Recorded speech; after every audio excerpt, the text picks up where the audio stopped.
memilih 9 orang tersebut sebagai One Team Press? Ya tentu saja urusan rekam jejak, pengalaman di bidang masing-masing, urusan yang berkaitan dengan kapabilitas, integritas, saya kira semuanya kita lihat. Dan saya kira beliau-beliau ini ya memiliki kapasitas untuk memberikan nasihat dan pertimbangan kepada Presiden, baik diminta maupun tidak diminta. Saya kira beliau-beliau memiliki kapasitas yang baik. Untuk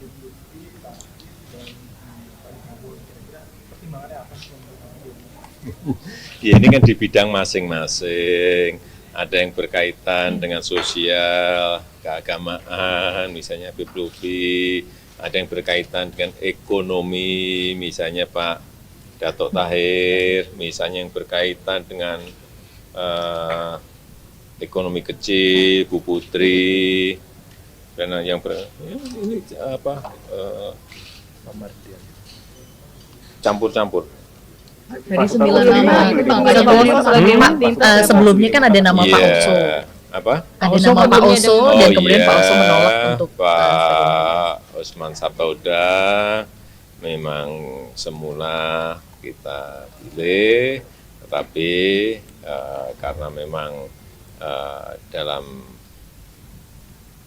One Team Press itu tidak boleh merangkap, terutama yang berkaitan dengan politik, sehingga Pak Osman Sabta tadi pagi menyampaikan kepada Menteri Sekretaris Negara bahwa beliau lebih mencintai partai sehingga tidak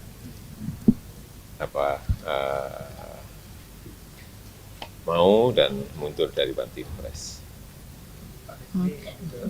Dari banyak yang dari kalangan pengusaha Pak anggota One Team Press, Banyak, pertimbangan khusus banyak siapa.